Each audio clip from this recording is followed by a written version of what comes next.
Hi, I'm Chris James, and you're watching Healthy Alternative. Today, I want to talk about the benefits of Michael, and today we're going to be talking about... Today we'll be making one of my favorite soups. Welcome to the JR72 Challenge. I am Animated Mel, and I am your mental and wellness coach for As always, perfection is not needed, but consistency. We must first lovingly accept what is. You can't heal a body you hate.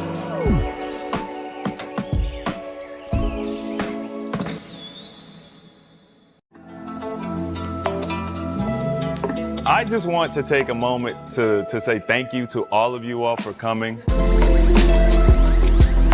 This community is designed to support you in that time. It's really to utilize when things are bad and when you're at your lowest. I started to learn about emotions. I started to learn about finding root causes, right? Starting to understand addiction and how addiction is not, once again, the issue that we are using a negative stimulus as a coping mechanism. Part of my mission is to make sure people know that everything we need comes in a natural form. It's already here for us. I am determined.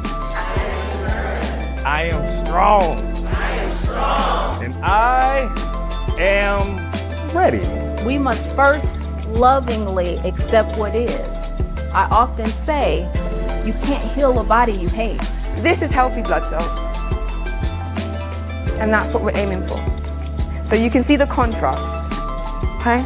What you do matters. Thank you all for coming. Be blessed.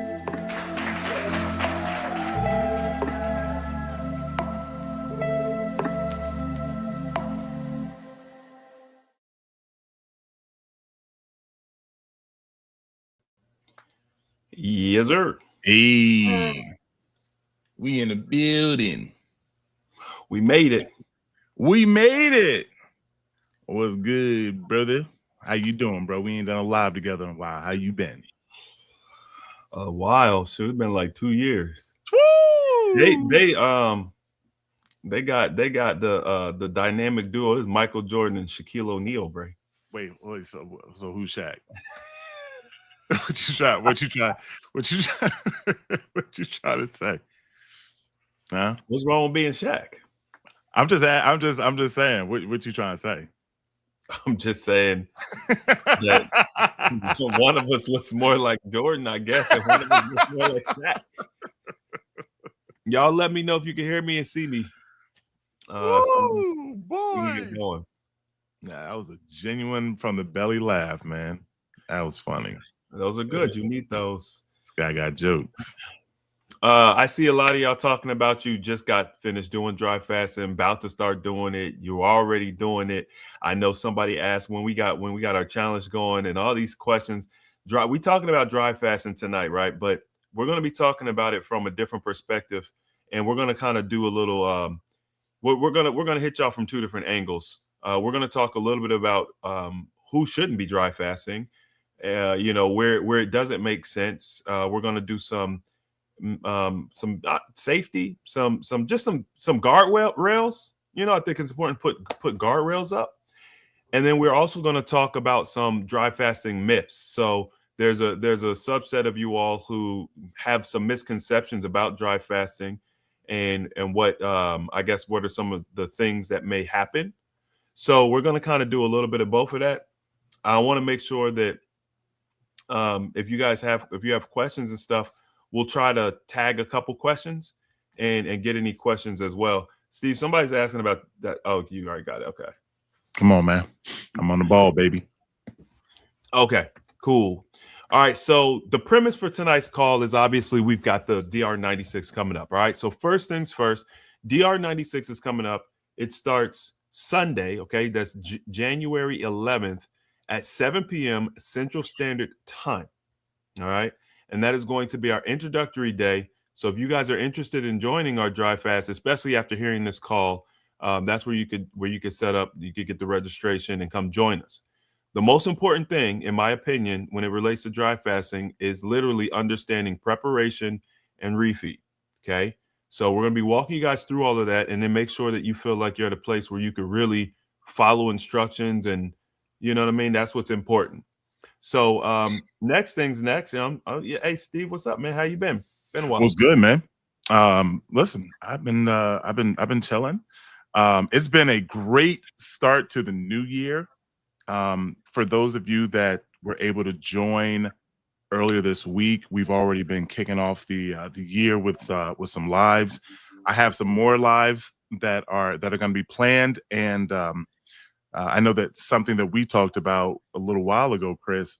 I definitely plan to do more on the YouTube channel, as in just content, so that way you guys get a little get a little variety, right? I mean, I know this is Chris' channel, like you never trying to take your channel over, but there's a lot of information that I research, and just because of the nature of our own wellness journeys, right? Ours are they're a little different.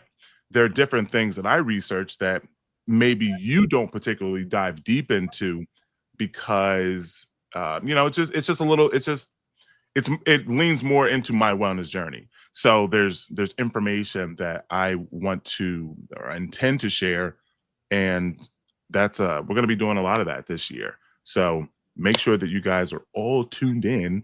But overall, it's been a great year. A lot of people been signing up for coaching. People need help, and I love the fact that people are open to dry fasting, water fasting, juice fasting. And this year, I have made a declaration, not just over my life, but over everyone's, including Chris and all of AHA. It's going to be our best year yet. So I hope everyone stay tuned, stay locked in. And one last thing, make sure you get out the chat for a second and go hit that like button.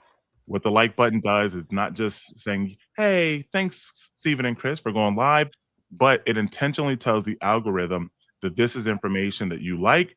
And if you like it, it means you're staying on YouTube longer, which I want you to do. And it will start sending it out to people outside of our network, as well as just remind people in our network that AHA is live. So we definitely would appreciate it if you go hit that like button. Yeah, smash that like button. For those who are watching on Instagram, I did put the link for the challenge in the bio. So you hit the link in the bio and just look for the DR96 challenge. You guys could check it out. All right, so we're going to get into the let's start with who should not be dry fasting, okay? Because we normally talk about, who should dry fast and who can't dry fast or who can't fast in general is a little bit smaller group, but it's an important group, and I don't want to leave them out because there's always 100 different ways to get to your health and wellness. And as we kind of talk about this, I think the most important thing to understand is just because we might be saying you're not eligible for it now, or it's not a good idea for you to do it now, it doesn't mean that it won't be good in future. Okay. So I think it's important to understand where you are. And if you're not in a good space to do dry fasting, that's okay. You could work up to it, right? And we're going to be talking about how you could do that with as we release different videos and things. We'll talk about cleaning up the terrain, or using water fasting, juice fasting, or mono fasting to help to begin that process of detoxification. And then there's other things, right? So one of the first things that came to mind as an obvious statement, I think, anybody who is dealing with if they're severely malnourished. So these are usually elderly who are, very frail. They already have a hard time eating food. It's really not a good idea to kind of exacerbate that, because in that situation, we'd actually probably want to work on increasing the appetite, making sure there's a lot of nutrition in the body before you explore any type of fasting at all, honestly. Steve, what do you think about, what are some people that maybe shouldn't be doing some dry fasting? Yeah, the funny thing is, when we were talking about this, it took me a second to even really start thinking about like who shouldn't be dry fasting, because and I want you guys to understand that I want to be very clear, this list is dry fasting, right? So don't take this as fasting. We're talking about dry fasting. Because other people can still do water fast or juice fasting, but that may not be the same for them with dry. So I think that for me, the first thing that popped into my head, because it's very rare that I tell someone not to do some sort of fasting, but dry fasting, is if you have like major like kidney damage, And we briefly talked about this earlier this week in the live. But if you have major kidney damage, or if you're like in kidney failure, something of that nature, dry fasting may not be the type of fast for you. And the reason for that is because of the work that the kidneys do in the body, right? Their job, as in their filters. So they filter blood. They help with when dry fasting, they help with the recirculation of your water in your body, so you don't become dehydrated. So you put a lot of stress on the kidneys during this time. And if somebody is already straining their kidneys, or if they are low functioning, or something of that nature, dry fasting is probably not the type of fast that you want to do. I usually gear people more towards juice in that regard, or fruit fasting, but that would be probably not my number one off the top of my head. Yeah, it's yeah, I had a friend who had some kidney problems. I think they were stage 3 kidney failure or something like that. And they had a lot of inflammation too, right? So I can understand the desire to want to do some dry fasting, but there's so many different options for reducing inflammation in the body. I mean, literally, as many problems as it is, as many different ways you can get inflammation in the body, you can almost resolve it. So we don't always have to depend on something like dry fasting for that. Although I do tell you guys, it's an inflammation buster, but we have to be wise and we have to listen to our bodies. Another thing I was thinking about is if you're taking a prescription medication that you cannot stop taking, because, to be honest with you, there are a few different types of medications that you can't just stop to cold turkey. I mean, you can, but you may damage yourself. There may be some pretty strong repercussions. So, hormonal replacement therapy kind of comes to mind. I know a lot of people use that when they have their thyroids out, things of that nature. And I guess it also depends on the format that you're taking it. But when you supplement with a pill, or you have to take something by mouth, it makes it virtually impossible to do dry fasting, especially if the body has to break that stuff down. You have a synthetic going into your system. You need the hydrochloric acid to kind of like, do its job and digest that thing. And when the greatest benefit of dry fasting is allowing the digestive system to go to rest. So, people will ask me, Chris, can I do this, that, whatever? And I'm like, I mean, one, I guess, workaround that people ask me about is, well, can I take them can I just eat, I guess, like basically do one meal a day, Steve, with like a little dry fasting? It's kind of like maybe do a smoothie, or they do some juice and they take their prescription, and then they, just dry fast the rest of the day. I'm not a huge fan of that. What do you think about that idea? I agree. I'm actually really glad you brought that up, and I was it's because there was a question that kind of pertained to this that I just answered in the AJ communities earlier. When it comes to dry fasting, I'm not a fan of that either. Now, when you're talking about juice fasting or water fasting, I can get behind that. So we have to understand the process of dry fasting, and for those of you that were here earlier this week, we talked a little bit more about it. And you have, as we just talked about the kidneys, you have an antidiuretic hormone that is released during this time of dry fasting. It takes about 24 to 36 hours for the body to recognize these signals that excuse me, that you are now dry fasting, or you're not getting external hydration. And the body has a system that is not created, that the kidneys proliferate. They're the ones that do this. It's called the vasopressin system, and it happens inside of the kidneys. That's what I'm trying to say. I'm aware it's a little tongue tied. Now, when your body releases the ADH hormone, the vasopressin system takes over, and it tells the body to start recirculating hydration throughout itself. It decreases urine output, right? All of these things start to begin to happen. It takes 24 to 36 hours. So if you are now taking a smoothie or drinking water, even a small amount every day, your body never gets that signal to start recirculating right? What is going to then happen?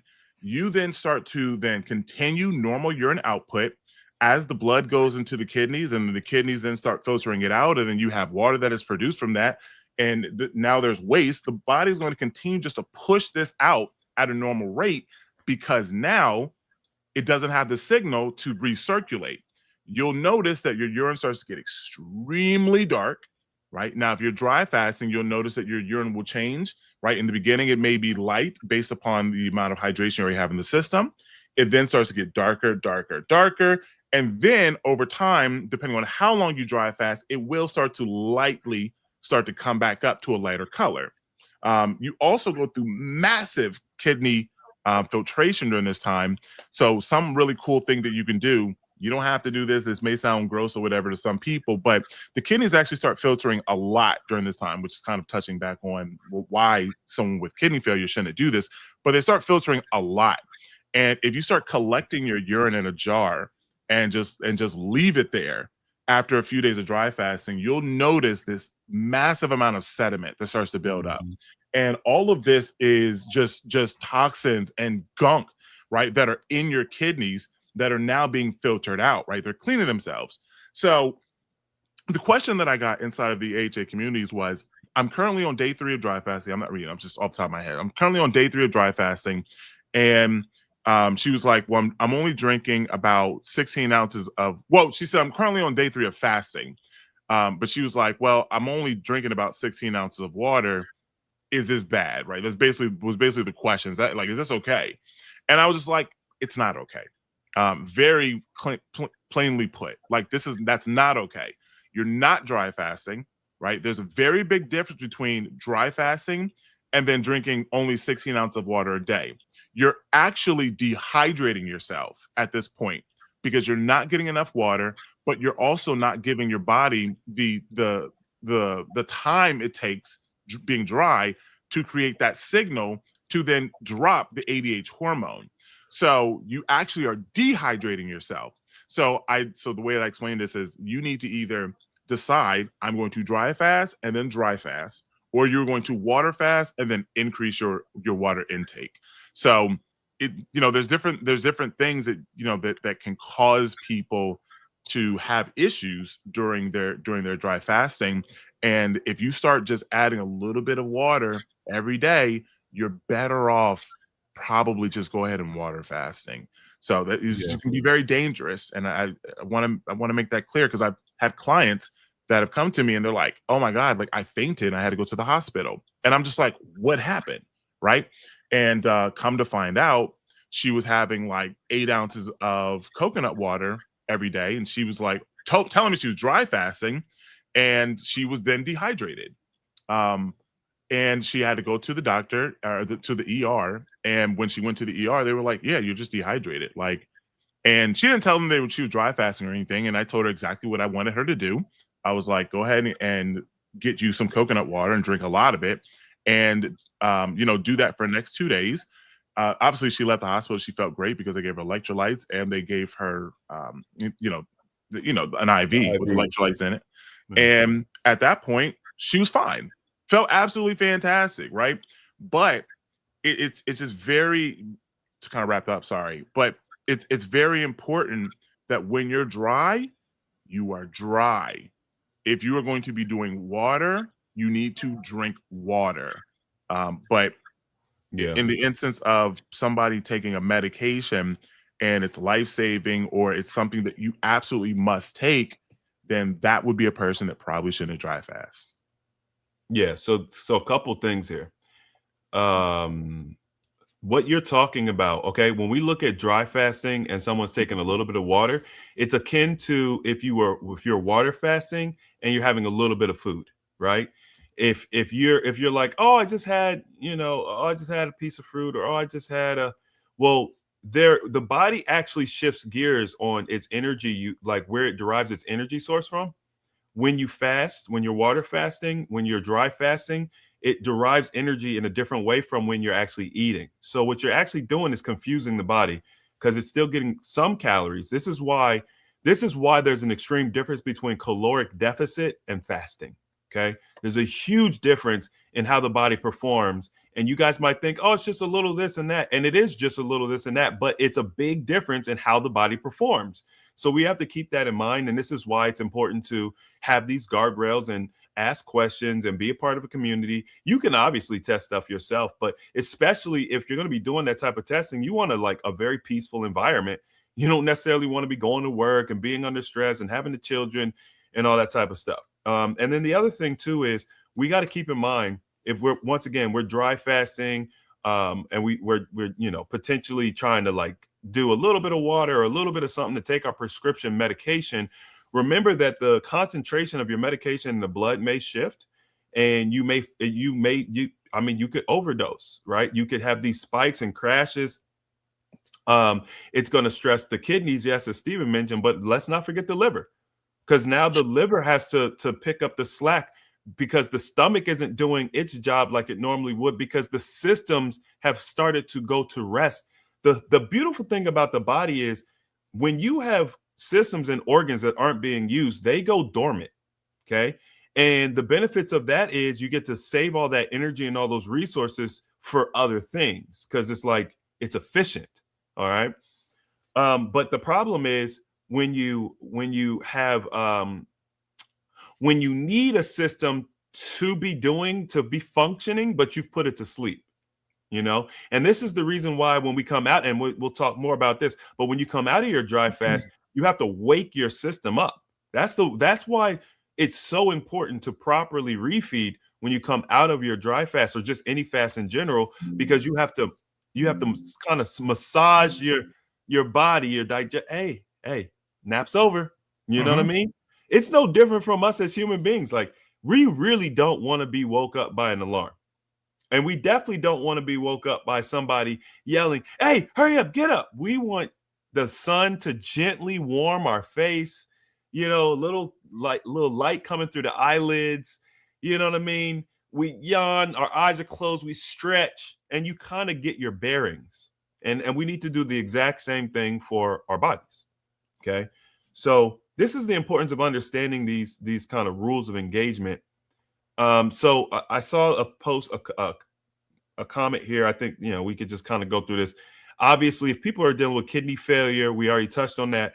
Pregnancy, it seems obvious, but we're going to just kind of like say, hey, if you're pregnant or breastfeeding, you don't want to be dry fasting. And okay. I had a video. I actually was going to do a video, but it hasn't released yet. But it's actually going to going into the members section anyway. Just talking about pregnancy and fasting. If you have gout or high uric acid, I think these are kind of some good notes to say, okay, I probably shouldn't dry fast. We should probably clean up the terrain a little bit beforehand. Another one, and we can shift gears after this, Steve, if you want to, but depending on if you're dealing with cancer, I know a lot of people who are dealing with cancers, they want to do fasting, they want to do dry fasting.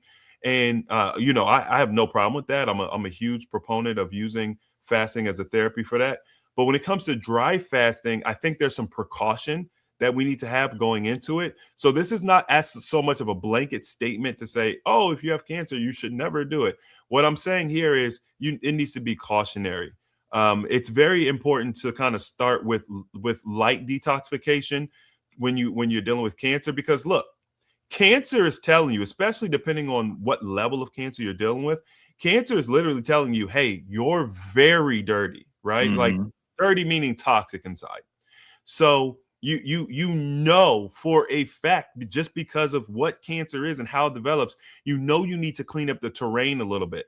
Now, jumping into water fasting is not as it doesn't shock the system as much because water fasting isn't as potent as dry, right? But when we're dealing with dry fasting, now I'm going to recommend, hey, let's wake the liver up a little bit, right? I might say let's do a 2-week mindful detox, mindful dietary strategy to just start sweeping the crud and the crust and the contaminants and the mucus. We're just going to start that process, because when you go into dry fasting, 2 things. Number one, dry fasting is powerful. It's going to dump toxins. That's great. That's a good thing, right? But the thing we have to remember is if you don't have your if your elimination pathways aren't open, the Mhm. body is going to push that stuff out, or you're going to reabsorb it, right? So we have to kind of like you want to have a game plan, right? When it comes to cancer. Steve, did you have anything you want to add to that, or No, I think I just wanted to reiterate the what you said about the body being dirty. I think just as you said, a good overall statement or thing to think about is just doing a little bit of a little bit of a cleanup, right? If you're already nervous about certain things, your intuition may be telling you you're nervous for a reason. So doing some level of cleanup is always a good thing first, right? But that's also when Chris was obviously thinking about that when he created the original 7-day preparation process. But if you have these diagnoses, it doesn't necessarily mean you cannot do certain things or like dry fasting, but it may be better for you to start off gentle with doing some fruit fasting and juice fasting and then moving into water and then work your way up as you start feeling a little better or some of these symptoms start to go away into your dry fasting, right? That you get those elimination pathways opened up, and that may be something good. One more thing real quick, because it kind of touches on a question that someone just asked. They asked about any tips on how to get the fainting, vision going dark symptoms to go away during a dry fast. So the one thing, unfortunately, about dry fasting is that there's not much you can do. You can't take anything. You really shouldn't be taking salt, right? So please don't be doing that. There's nothing you could drink, right? You're dry fasting. A lot of times when you start fainting, a lot of the times it's because of the blood pressure dropping. Now, which also was my last little thing where if someone has chronic low blood pressure, and it's a very small amount of the population, most people are on the opposite end of that spectrum, they have high blood pressure. But if you have chronic low blood pressure, because of the nature of dry fasting and what's happening in the blood oxygen levels, and how the body has to go and get hydration out of fat cells, out of muscles, out of how it has to go and get these things, it slows things down. Blood pressure naturally drops. So you can get away with it with water fasting, but with dry fasting, it's a little bit different. So unfortunately, there's really not much you can do if you typically have symptoms of like low blood pressure chronically when fasting.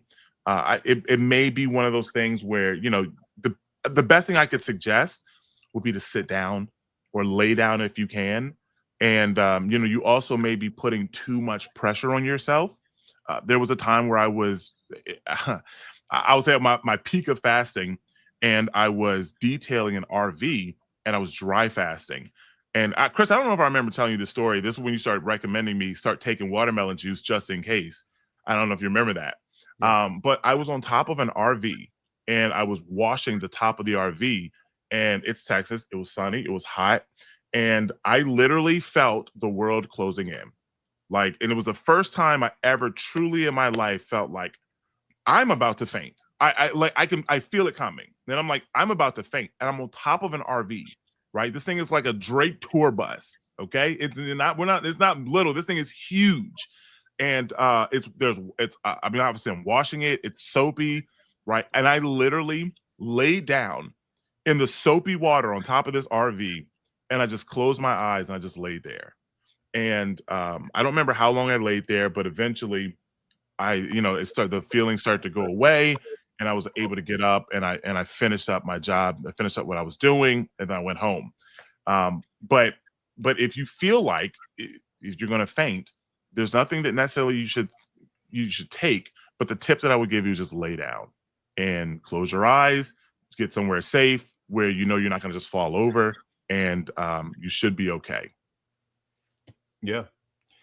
I mean, it's people. I get it. People are excited, right? They get excited. They have zeal. They want to do these different things. They want to lose weight. We've been talking about, losing up to 40 pounds in less than a month, dry fasting. It's pretty amazing stuff.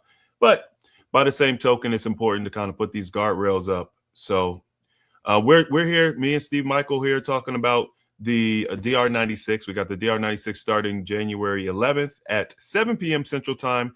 You guys will be able to join all the way up until Monday night is when it'll close officially.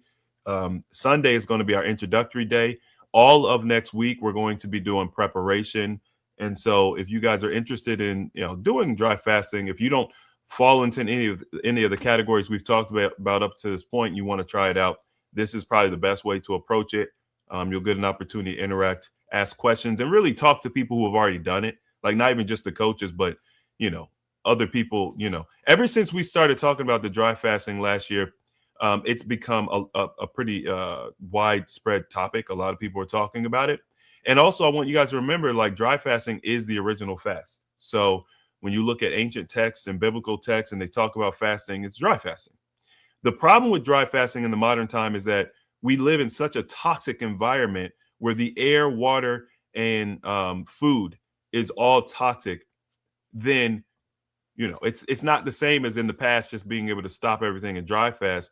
It's like we have to kind of create a gradient, which, as Stephen mentioned earlier, we've got our 7-day prep that we do before we do any of our fasts to just create that gradient so that you don't shock the system. And it's not a guarantee. There's always those one-off situations where it's like, you might need 2 weeks, right? Now, Steve, there was something you were talking to me about before we, got on the call tonight. Did you already address that, or do you want to? No, we haven't addressed it yet. So I guess this is kind of like getting more into like the myths of dry fasting, or maybe fasting in general. Like, what are some things that people think that they're going to experience, or what are they nervous or fearful about as it relates to fasting, which is not actually the case? Or can we add some clarity on some of these things? So go ahead, Yeah, absolutely. So I had I had a client today, and we were talking about fasting and dry fasting.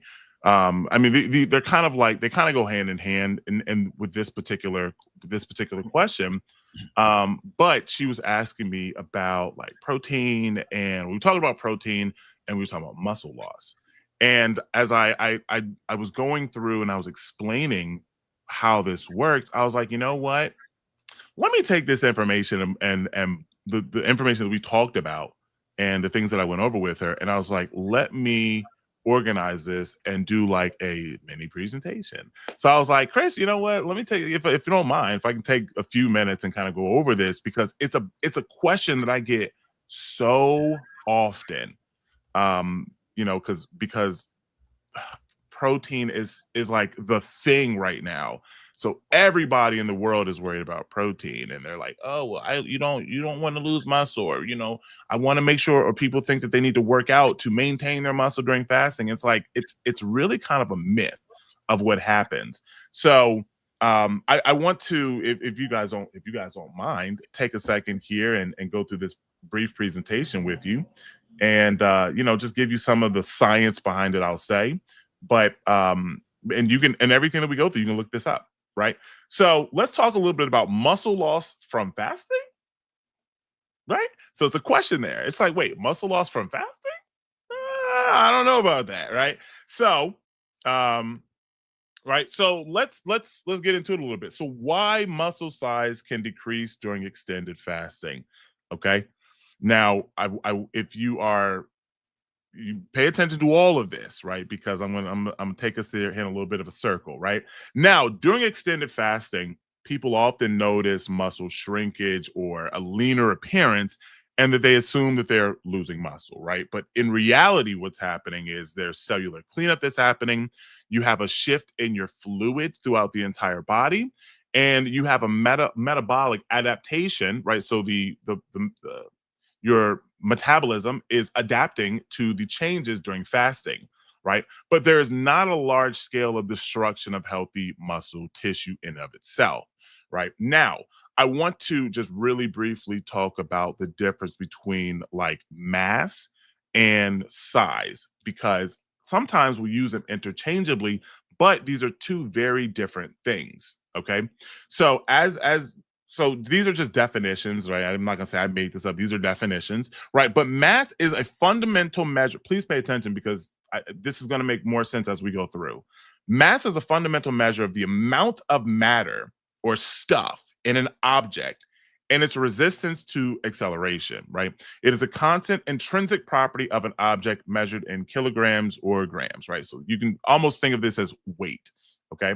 Size, which usually refers to an object's physical dimensions like length, width, and height, or its volume, is a separate measurement. So these are very different, okay? The key difference that you need to know about these two items is density. It's a very important word, so I got to highlight it here, which is the relationship between the two, right? An object can be small, but have a large mass if it is very dense, right? So, like a lead brick or a neon star or a neutron star, right? Then conversely, you can have an object that can be very large, but have a small amount of mass if it is not very dense. For example, a balloon or something as a feather. Okay. Now, these definitions are important to understand as we move forward and we're talking about muscle loss, because a lot of times people think, oh, I'm losing muscle, but are you though? Right. So, how do people normally determine, or how is this being determined when people are talking about, oh, I lost muscle, but oh, it's okay? Or sometimes they'll say, well, I was fasting and I lost 30, 40 pounds, but I lost five pounds of muscle as well, right? But did you really lose 5 pounds of muscle? How are these people determining these? There's two major ways right now in the world that people are determining their muscle loss or their hydration levels, all of these things. And these two things are DEXA scans, which is probably the most accurate way to determine these metrics. But most people are using biometrical scales, right? These will be like this, I think Chris is affiliated with one of those companies, there's nothing wrong with this, right? But we have to understand the data behind this, right? If we look at just simply a data point, and the data point says, well, you lost 3 pounds of muscle, right? And that's all we're looking at. And we can just take that, and that's just golden to us. But one of the things that me and Chris, right, we are holistic wellness coaches, right? The term holistic means looking at things in a well-rounded way. So we're not just looking at necessarily a data point, but then we're looking at, well, why did that happen? Right? We're looking at all these different things around it to determine what actually happened versus just simply data points. And unfortunately, when you have DEXA scans or biometrical scales, right, they simply just giving you data, right? It's our job to then go a little bit deeper into them to work to understand what that data means. So DEXA scans use low dose x-rays to precisely measure bone, fat, and lean muscle mass, right? Do not forget this word. This is very important as we go through. What was the definition of mass? Is a fundamental measure of the amount of matter in an object and its resistance to acceleration, right? It's stuff, right? It is stuff inside of an object, okay? Very important to remember. By differentiating their absorption rates, providing detailed body composition maps, right? That's what a DEXA scan does. Bioelectrical impedance analysis, or BIA, or biometrical scales use a weak electrical current that goes through the body because water and electrolytes in a muscle conduct electricity better than fat, and the scale estimates body fat. Remember that word, estimates, so it's not as accurate. Body fat muscle based on resistance. Okay, it is less accurate than a DEXA scan. So if you ever go to the gym or if you sign up for a new membership, and one of the things they do is they'll have you stand on this machine with your socks off, and you hold those little things. That's another biometrical scale, right? So these are very popular, and they just give us a general idea of things that are happening. But I want you to continue to remember this word mass and understand that mass, the way that it's calculated, is based upon everything inside of an object or stuff. Okay. Now, why muscle size can decrease during extended fasting? Well, you have a couple of different reasons. And some of these things we're not going to get super deep into. We're not going to get super deep into all of this, but because a lot of this stuff you guys probably already know because you're AJ and you've been around, right? But autophagy, right, which means self-eats, targets damaged proteins, right? Cells, tissue are made up of proteins. Proteins are made up of a cluster or a matrix of amino acids that are placed together in a structure, and then over time, those structures are then will create a protein based upon what the body needs. So, for example, when you eat meat or you eat a protein-rich food, the body doesn't take that protein and utilize that actual protein. Quite conversely, the body actually doesn't actually prefer protein in and of itself. It doesn't actually use the actual protein as a whole in and of itself. What it has to do is it has to break it down into amino acids. Those amino acids go into what's called the amino acid pool. That amino acid pool stores all the amino acids, essential and non-essential, that you eat, and then the body pulls from that amino acid pool when it needs to create a protein. There's a difference between a protein that you eat and a protein that the body has created. They are not the same thing. Same word, but they are not the same, right? The body does not eat healthy muscle first, but it will target damaged proteins or damaged structures, right? So, if you think about a house that has been built and if you ever bought a house and you have the surveyor go out or the inspector go out and they say, well, listen, you be careful here, the foundation is damaged, right?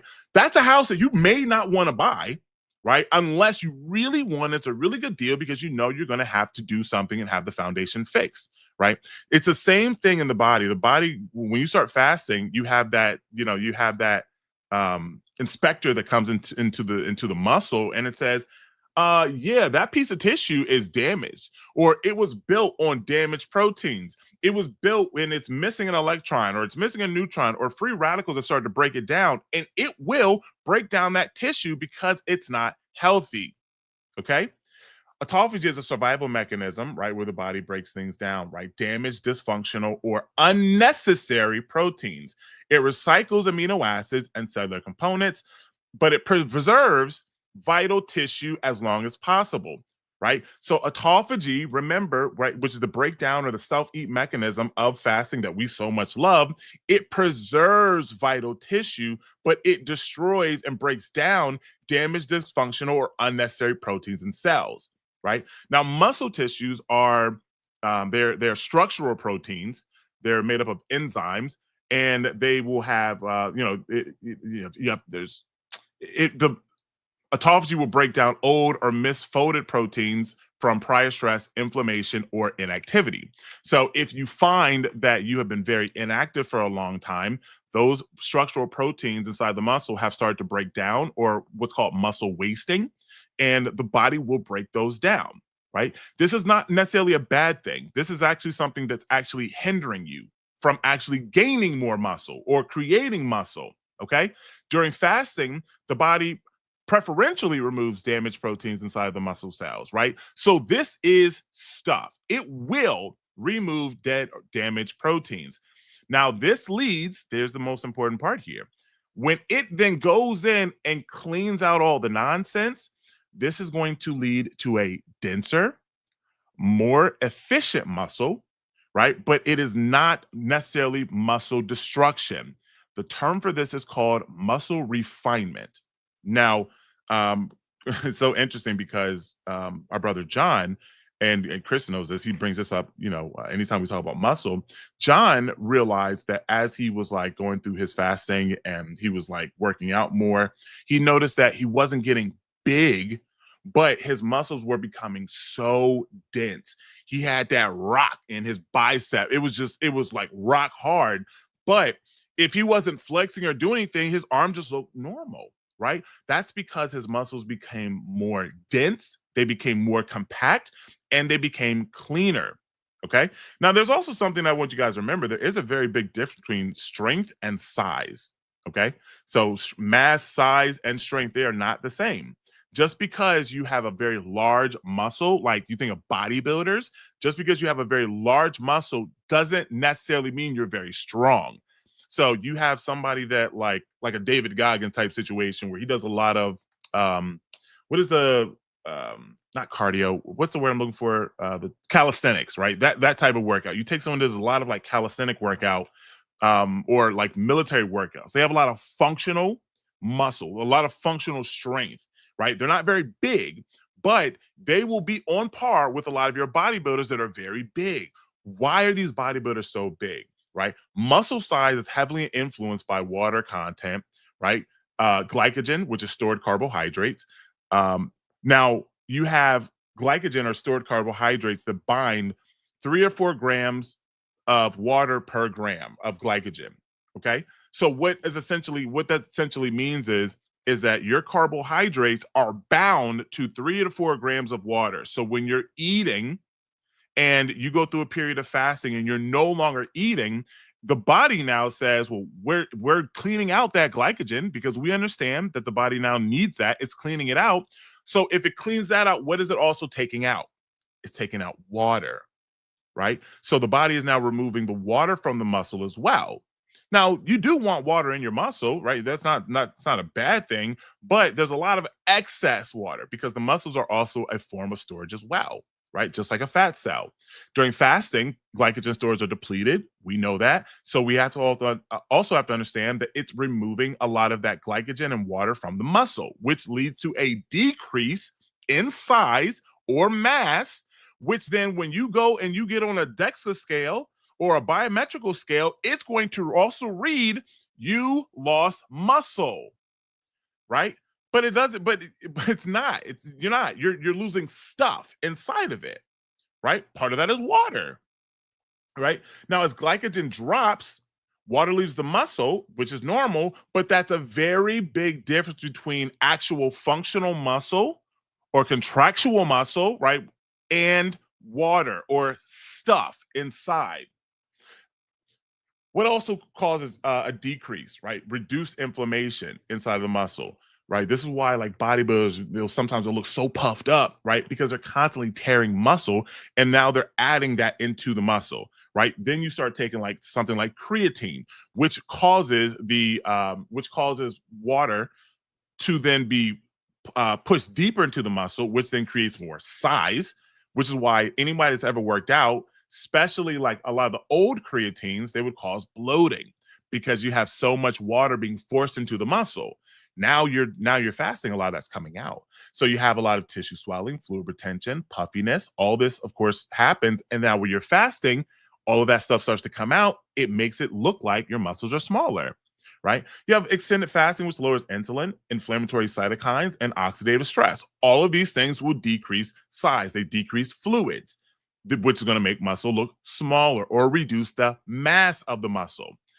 Inflammation decreases, right? Muscles appear smaller, tissues become tighter and more efficient, right? This shrinkage during and after fasting is a sign of improved metabolic health, not weakness. What's happening to your body? It's becoming more efficient. Okay. For those of you who, this is probably gonna go over so many heads. It doesn't make sense to even say it.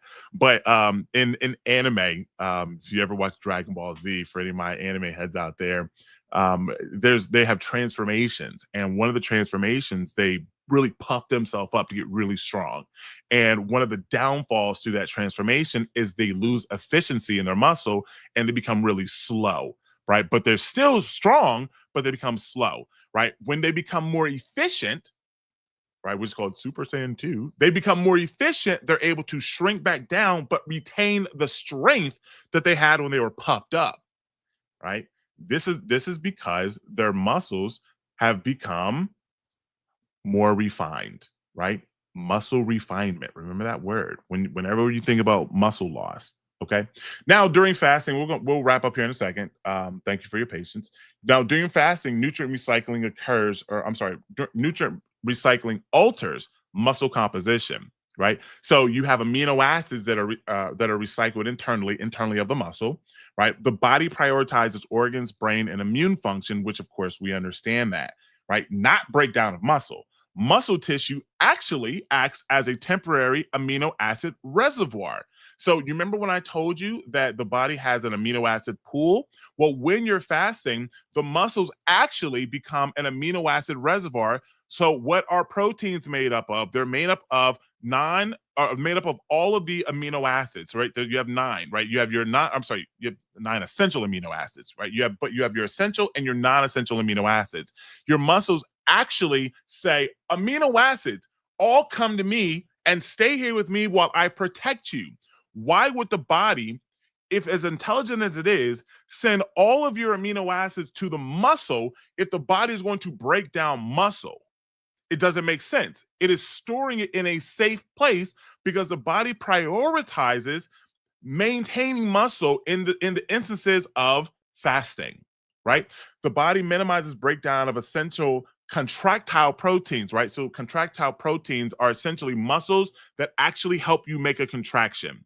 So you have joints, which are hinges. The muscle actually pulls on the hinge, and the body maintains that. It minimizes the breakdown of contractile proteins, right? It uses less functional proteins to break them down first. These are proteins that are going to be dead and damaged. And kind of wrap up. Now, the last thing, why we can, of course, feel like or think that the body is reducing muscle size is that you have lipolysis, which is the breakdown of fat, which we talked about that on the last in our last live. And you have fat that's stored in muscles, right? You're breaking down fat. So yes, stuff, right, is going to then be broken down from the muscle, which decreases mass, and that mass will show that you lost muscle on a DEXA scan or a BIA. Right? You're also going to release stored toxins, right, from fat tissue and muscles, cellular waste cleanup, right? And you have less muscles becoming less inflated because of the decrease of your inflammation or interstitial fluids, and overall tissue density increases. So not only does fasting assist with the breakdown of muscle tissue that's not working well or that's actually holding you back, it will break those down. So I'll give you that, right? But what this does is it makes it much more easier. It makes it much easier to then bring that muscle or recruit that muscle back after fasting, because now you have a much stronger foundation for the body to build on. You've also directly pulled amino acids that you need to build muscle from your amino acid pool to then create an amino acid reservoir inside of the muscle, and then it can now create those proteins it needs much faster and more efficiently. So to answer this question, does fasting cause muscle loss? Yes. It's a half truth. What actually is happening is that fasting causes muscle mass loss. It does not eat muscle or lean tissue. And what it is doing, it is eating a lot of the nonsense inside of the muscle to then create a smaller mass.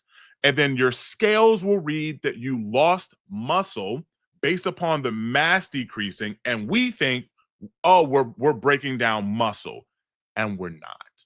So I really hope that answered the question. And one of the myths. I know, sorry. But yeah. No, you answered it. You answered it thoroughly. Nah, man. So next time somebody asks y'all, you hear that, like, no, brother. Yeah. Yeah. Well, because it's early on, I know it was a big question. And people always ask, like, how do we know? Like, how do you know? How do you know? Have you done this? Have you done that? Yeah, we did a lot of testing early on. We've done blood tests, we've done DEXA scans, and then also our personal and firsthand experience has allowed us to just through our own observations. And then we have the pleasure of working with literally thousands of people. So it's like we get to see, look, what matters the most? It's not the double-blind placebo golden standard test. What matters the most is real people in real life getting real results. What happens in real life Do we see someone who has lots of muscle, who's very strong?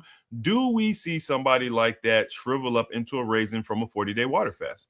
And the answer is no. As a matter of fact, I had a bodybuilder, a retired bodybuilder, come on the show and talk about his experience fasting. I want to say he lost like 70 pounds or 100 pounds. I don't remember now. But he lost some large amount of weight fasting. I think he did like 30 days or 40 days, some long amount of fasting that he did.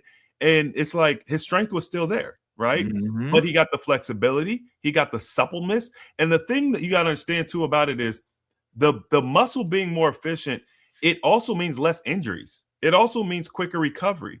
Like, once again, holistically, this is better. So you're going to build muscle quicker. You're going to retain your strength, build strength quicker. You're going to reduce injury. You're going to increase recovery. It's like, literally, the fact that people think that fasting is bad for your muscle is one of the worst misconceptions out there. And you know what, Steve? Honestly, the people that be the most concerned about it, they don't even be the bodybuilders. It'll be somebody who literally doesn't even really go to the gym. Maybe they do some cardio. They're not lifting heavy. They're not even, you don't even go to the gym to lift weight or to build muscle. So it's like, why is this even a concern for you anyway? Because either way it goes, whether you think it does reduce muscle or not, the amount that if it did, it would be minimal. It would have to be minimal, because we would know by now, hey, fasting does reduce your muscle. You're going to get weaker. You're going to get smaller, right? So if that was the case, people would know by now. But if it did do it, it would have to be a minimal amount, something that would be negligible for most people, right? Especially in contrast to the disease that they're looking to rectify, whether that's obesity, whether it's heart disease, whether it's PCOS, infertility, cancer, and the list goes on and on and on. Okay. So hey, real quick, and you can move on. And you can, maybe you have a myth, but you want to know one thing that does reduce muscle mass dramatically? Oh, I can. Yes, go ahead. them GLP-1s. Yes. They are so much. Matter of fact, I mean, I'm sure you guys know this, but maybe some people don't. But they're getting sued for multi-billion dollars, Ozempic, which is like the main one, because they did not list truly all of the negative side effects that they knew about. Mm-hmm. And people, the first thing that popped up was muscle. They were losing about 50%. Every pound, 50% of it was coming from muscle. That's crazy. That's crazy. Insanity. Okay. Number two, which is now what is like really sparking this, is people are starting to lose bone density. Yes. Bone density. So you are talking about lean skeletal mass, That's bone insane. and muscle, which are both highly vital for longevity, right? If you look at longevity, and you will find that if you have high bone density and high muscle mass, you will have longevity. Yep. Right? Those two items alone, they can determine, okay, you're going to live a long life because you have keep your bone density up and your muscle mass, right? So the two of your biggest things that you need to live a long, healthy life, you're losing them fast. Look it up. Well, look, we've been on top of it. You could go back 2-3 years whenever it started getting popular. And I remember we did a video talking about this, and somebody in the comment section was like, yo, be careful talking about this because you could get sued. Talking about we gonna get sued. No, we're not gonna get sued. All we're doing is telling the truth. You don't get sued for, people can sue anybody for anything, right? But you're not going to lose a lawsuit for telling the truth. The problem is that people like us, not us, because we said it, but there's people like us out there who are being that aren't telling the truth. They're not telling their audience, or they're not telling their community, like, hey, this stuff is dangerous. And not only did we tell you guys it was dangerous, because like this is kind of like the newer stuff, but back then also we knew that it was paralyzing people's stomachs. Like you're talking about the type of damage that is life altering. okay, in the worst way possible, for you to lose a couple pounds when all you have to do is change your diet. Or, maybe look, there's multiple ways to lose weight without using a shortcut like that. By the way, there are natural ways to get the same result. I was not going to do this because it just wasn't in the plan. I was going to do a whole little thing later on and talk about this, but I'm just going to at least mention to y'all right now. There is a supplement that I've been using, that I've been testing. You guys know I test a lot of stuff. You guys know I did the olive oil, the extra virgin olive oil fast recently. Well, I updated my post because at the time I couldn't really share with you guys exactly the brand I was using, because it's a budding brand. It's a budding brand, and they have a extremely high quality olive oil. You're just not going to find this type of quality on the shelf, right? It just doesn't. It's not a part of. You can't buy it on the shelf, okay? And so it wasn't available. So I gave you guys an alternative brand that was, good, but it wasn't exactly the brand I was using. But they have a supplement, it's still olive oil. It's still olive oil, but it includes the phytonutrients that you get from the olive leaf as well as the olive itself. And up until this point, where they developed this very specific extraction and preservation method that I believe they have patented, you haven't been able to get these type of nutrients from the tree to your stomach because of just, they dissipate very quickly, right? So we're losing a lot of the nutrients in transition. So they have found a way to encapsulate these nutrients, and they have a supplement that you can purchase. So I did the olive oil fast, and I did the olive oil, and then I started using the supplement. And I got to tell y'all, and I'm gonna do probably a whole video talking about this, but literally I haven't been able to eat.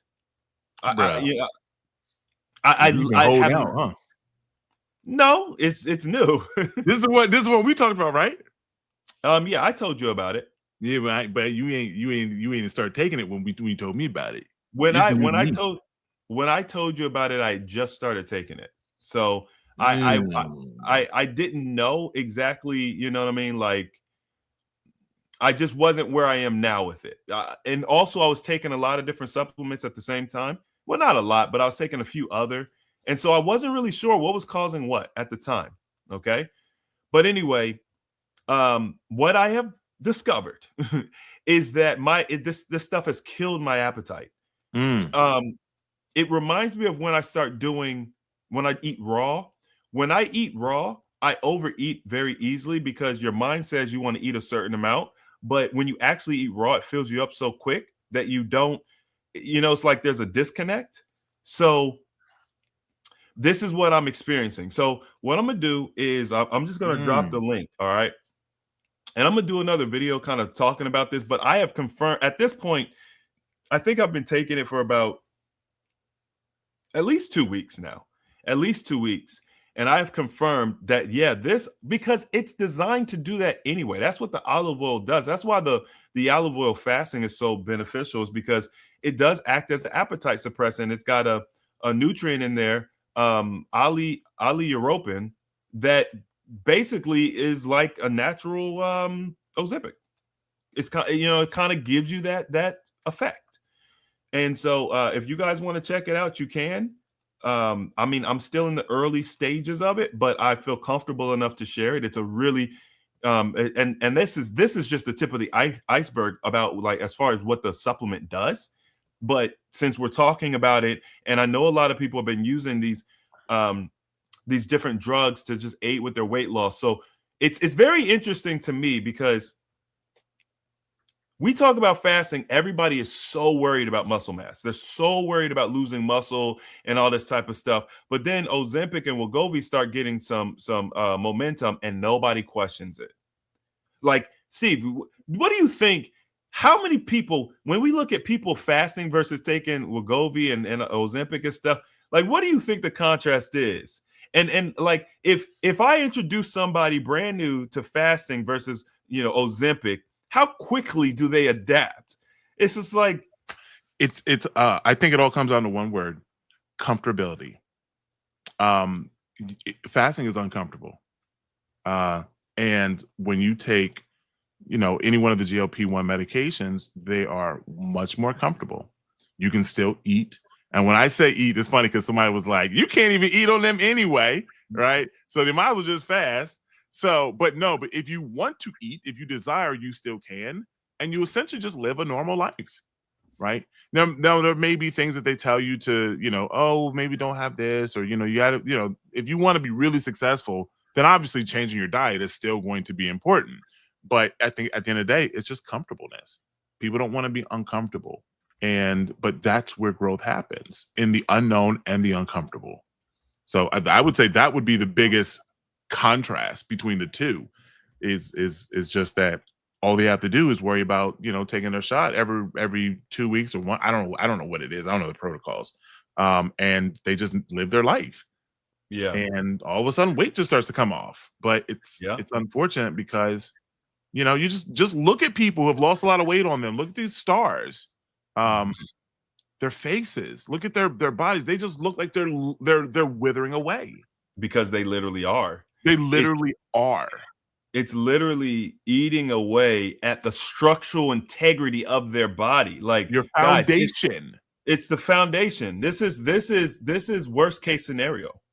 And it's so insane to me how we sit up here. Look, I get it, Steve. The comfortability, the ease of use. This is the reason why I just mentioned this olive oil. Okay. By the way, it's called Prima. Okay. The product, the supplement is called Prima, and the company is called Alibaba. Alibaba. Aliabo, not Aliaba. I always want to say Aliaba because it's like Alibaba. Yeah. Aliabo. But yes, I'm still, I did not plan to talk about this today, but why not? You know what I mean? I do my best not to gatekeep.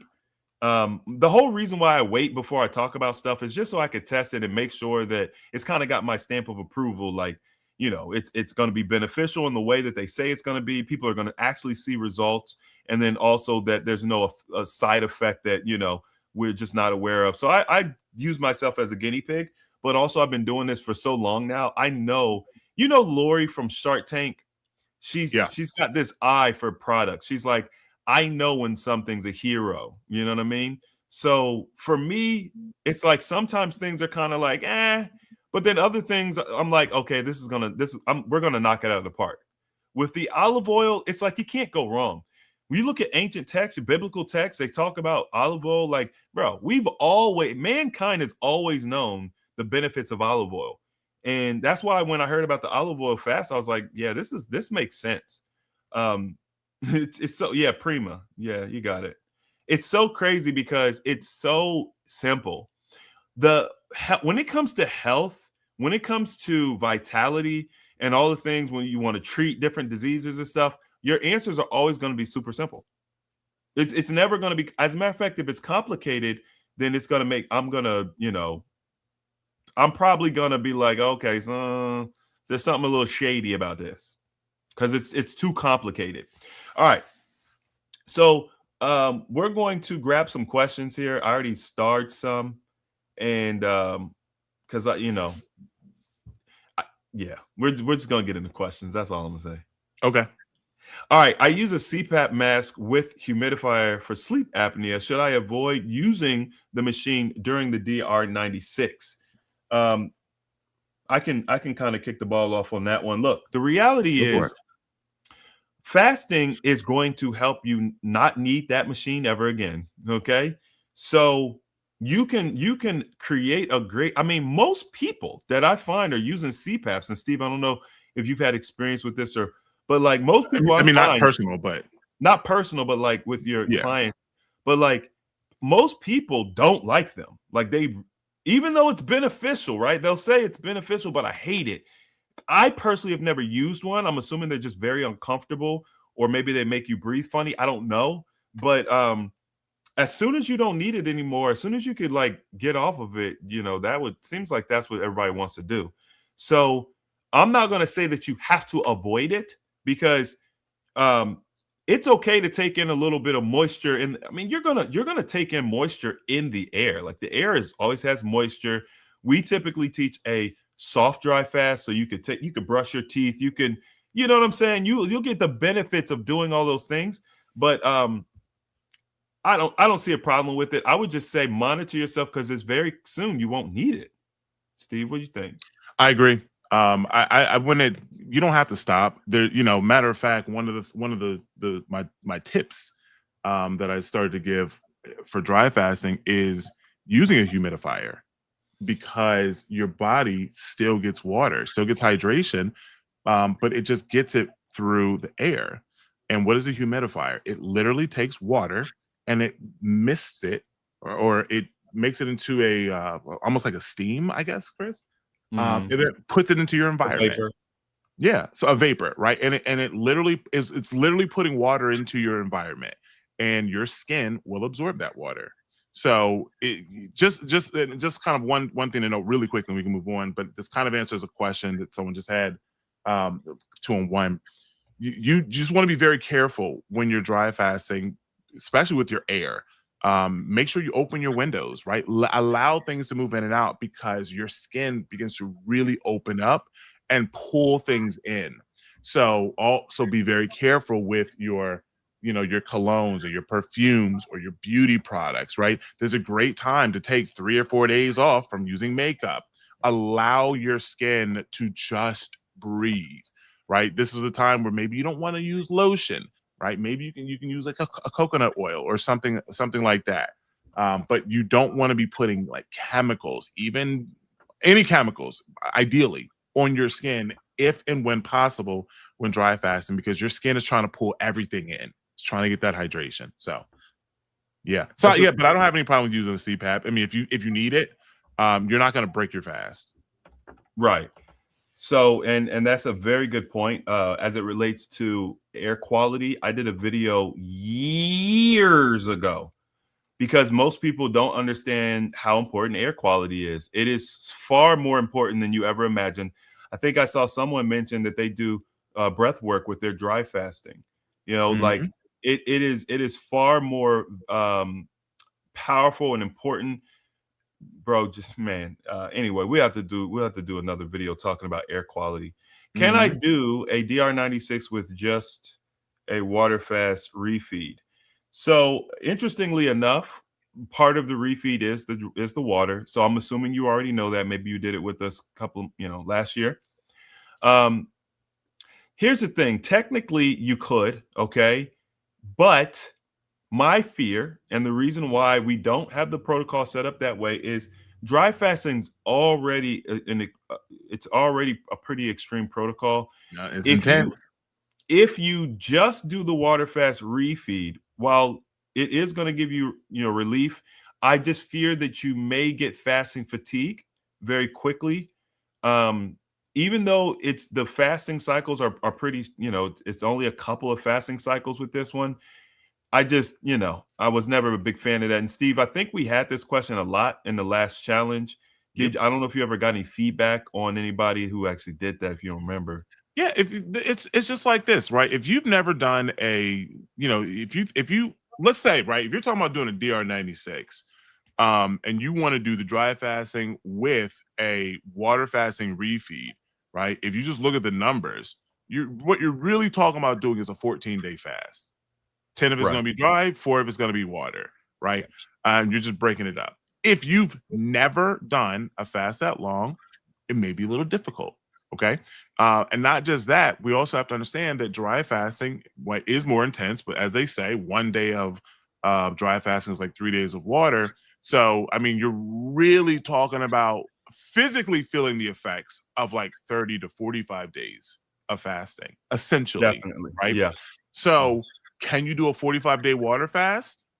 I don't know. I mean, you can. It's not going to hurt you, right? But can you do it?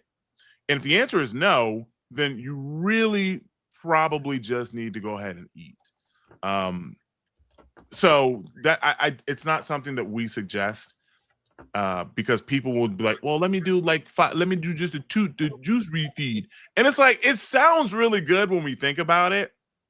and you get to that. I'm gonna tell you exactly where you're gonna struggle. You'll go through your 4 days dry. You're gonna do your 1 day water. You might get through the 2 days juice fasting, but that next Monday when you got to go back to dry after water, good luck. That's exactly the moment where you're gonna where the rubber meets the road. Right? Are you a girl? Are you a woman? You a boy? Are you a man? Right? That I'm telling you, right there. How do I know this? Because I've done it. Right? It's just I just don't suggest it. Can you do it? You're not going to hurt yourself, right? That's not the case.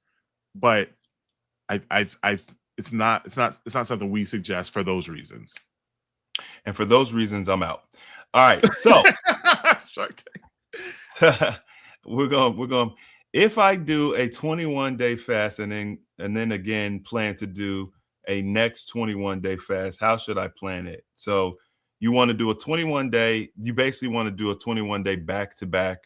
You want to have some type of refeed or some period of time in between. I'll just give you like. This, Stephen, what you just said kind of plays into this, right? When we talk about fasting fatigue. However, you did do some really long back-to-back fasts. So, I guess you could kind of maybe talk about how to be successful. But what I would say is you're going to have to put at least 7 days in between the 21 days.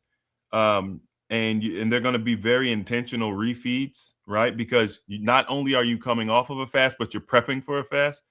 But I could tell you at least 7 days minimal.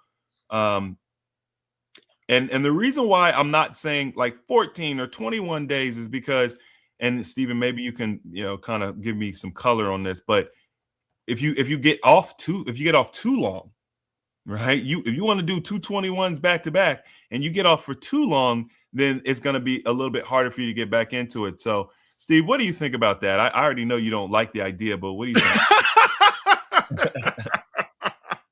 Those words were literally they were on my they're right here. Yeah, I don't like that.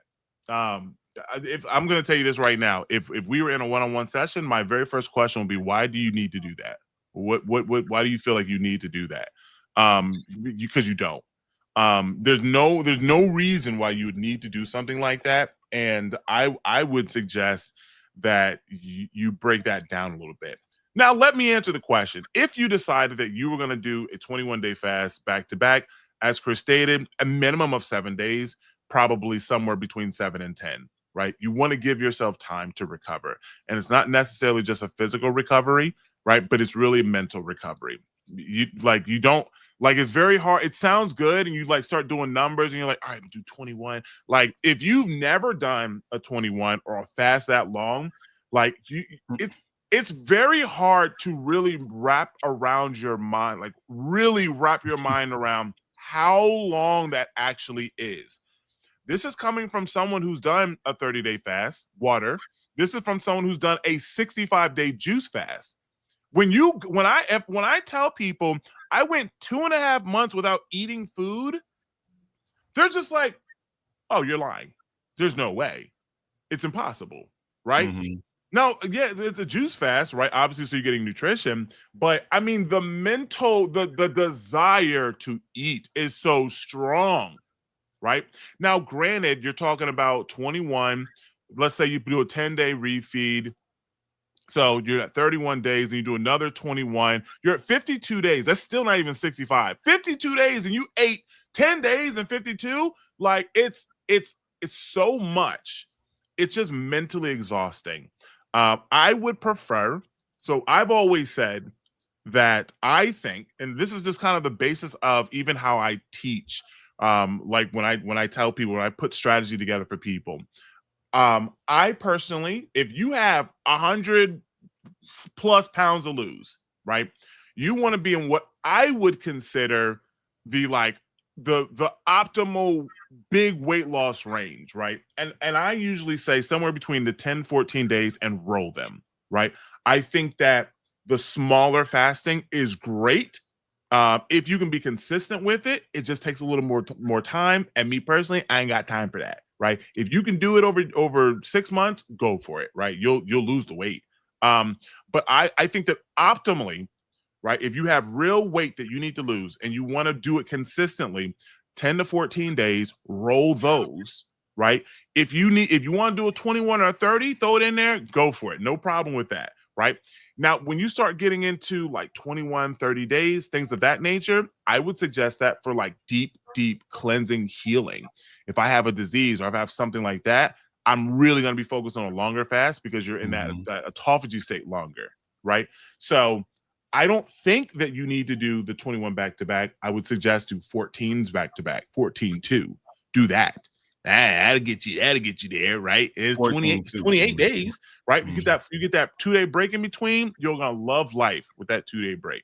But if you really want to do 21, I would say 7 minimum. 10 would be the absolute max, and then run it again. But it's mentally tough. Mentally tough.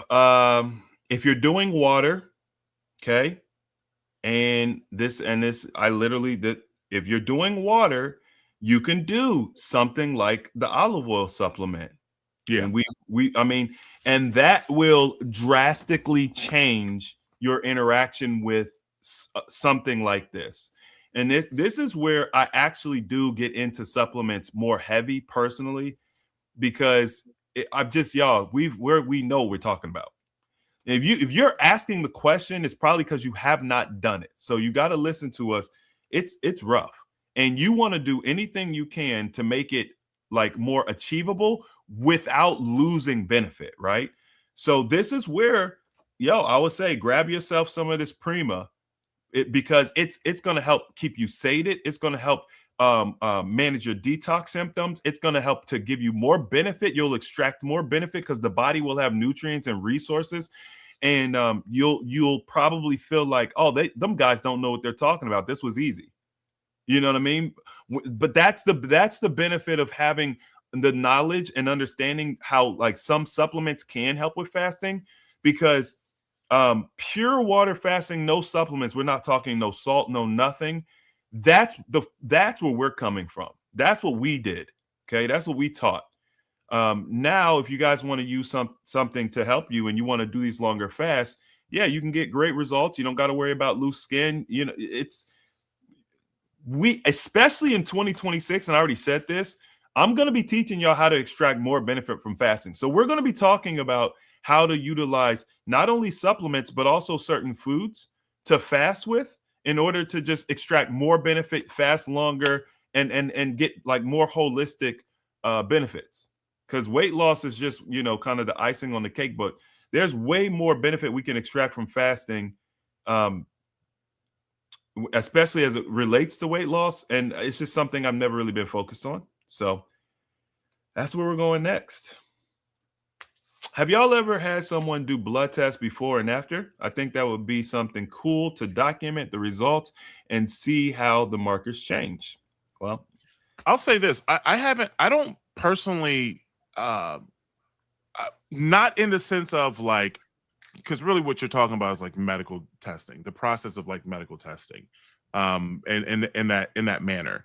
When I did my blood testing was done after. I'm trying to think. Yeah, I did my blood testing after. So I didn't have a blood test before and then a blood test after to specifically look at the differences and the changes. So I didn't do things that way. But there were so many people that were concerned about electrolytes, and they were concerned about, this was in the very beginning of like AHA. I think we were probably a year or two in at this point. Yeah, maybe a year and a half. Yeah. Yeah. So I ended up getting people are like, oh, you've got to be hurting yourself, And I ended up getting a blood test, and it just so happened I got it from my job, and everything was perfect. I mean, like, so now granted, you have to, so I would imagine if I had blood testing before, it would show my high blood pressure. It would show all of these problems that I had. But I just simply didn't have the data because I'm a man, and men, we don't like to go to the doctors. So unfortunately, don't have that data. But I can tell you this. I know that I would not have been in normal range. But I will say that what I can say for sure is that after all my fasting, losing, I think at that point I'd lost probably about 140 pounds at that point or more. And then on day 10 of a fast, my numbers came in literally perfect based upon their scales. Right. Everything, electrolytes, everything. It's like, oh, Which I need electrolytes. My electrolytes, some of them were high, right? And they're right. going to be high because the body's releasing a lot. Body's like, oh, we Right. need sodium. Guess what? Go to the bone, right? A lot of people don't know this, but your electrolytes are stored in your bones. People think that bones are just this hard metal. No, they're not. There's little holes in your microscopic holes. Very porous. They're pores. Okay, yeah, and your body stores electrolytes in there. So your body releases the electrolytes you need while you're fasting.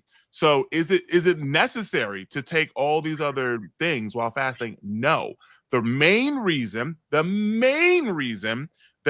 really started happening is because it makes us feel better. What does that? What did we just talk about? It's more comfortable. Yep. But yeah. So anyway, I hope that answers your question.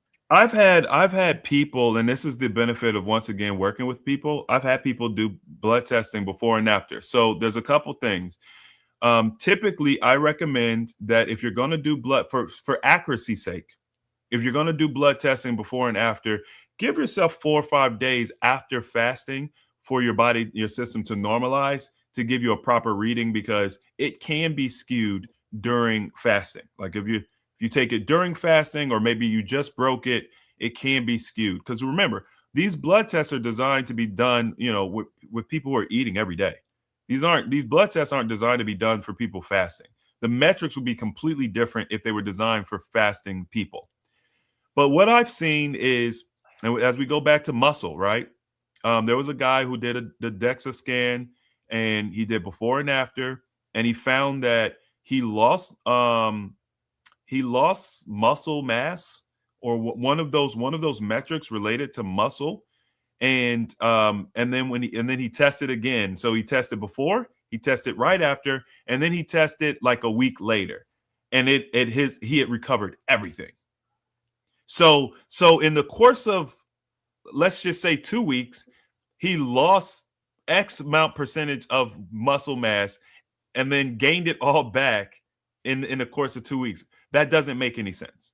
You don't gain and lose muscle mass that quickly. And so it just goes to verify what Stephen was talking about during his presentation, is that it's a perception thing. It's not reality. It's not what's actually happening. Okay. But yeah, I mean, there's lots of people that have done these tests and experiments and done blood tests and things. But holistically, my main thing is just figuring out what works, what doesn't work, what kind of advice I need to give people. And that's what we're giving you guys today. It is fun to see those results. I agree. That's, I'm with that too. But all I can say is, based on the research we've done so far and the research of others, not even affiliated with our channel, we all see the same thing. Does dry fasting help with PCOS, PCOD? PCOD? I don't know what PCOD is. I don't know. And PCOS, how to work with cravings.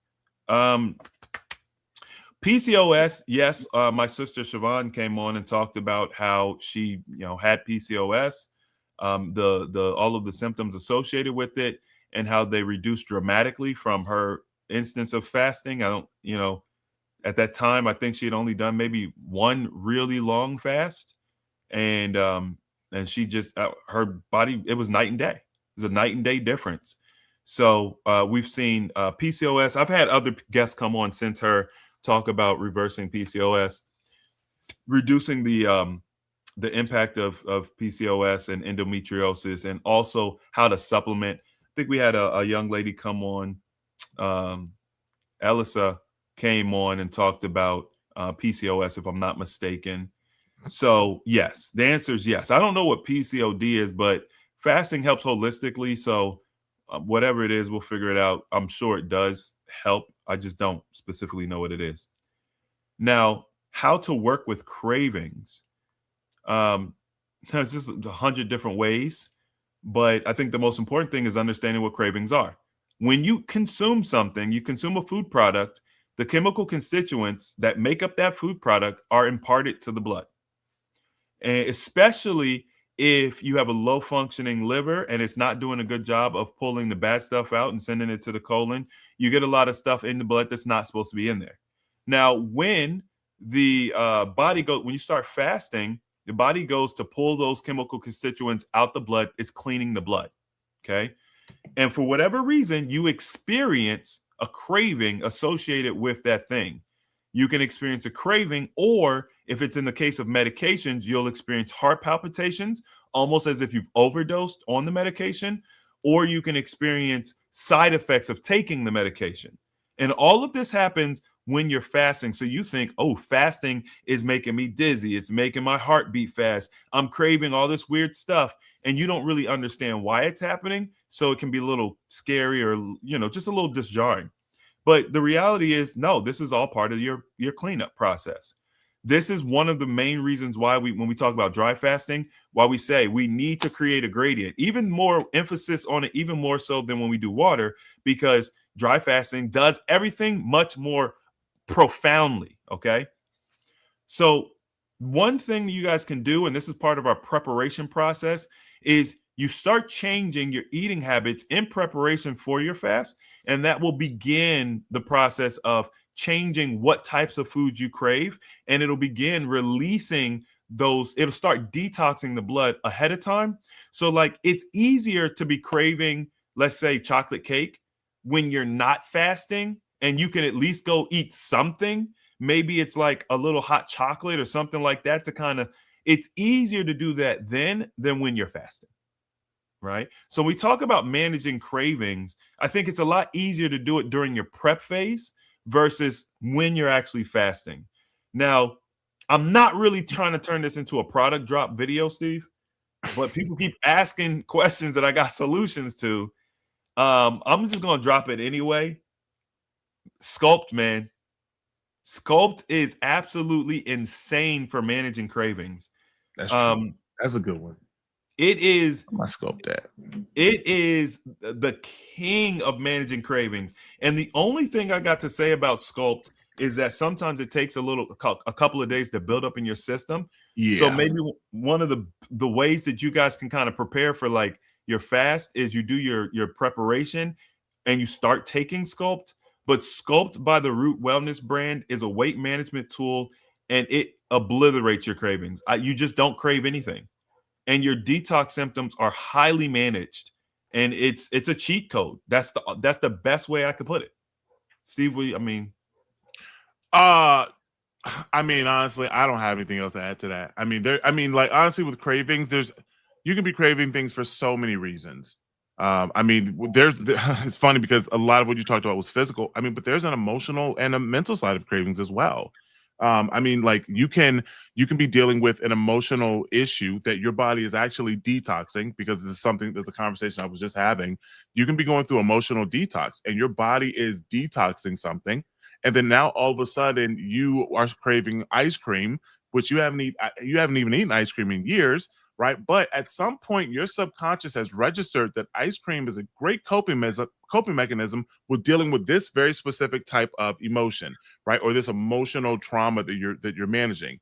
Now, because your body is now emotionally detoxing it, your subconscious recognizes that emotion is coming through. It causes a type of stress in the body. And then now the subconscious is saying, well, get some ice cream because that's how we deal with it. But you're not even actually dealing with the emotion. You're just simply detoxing it.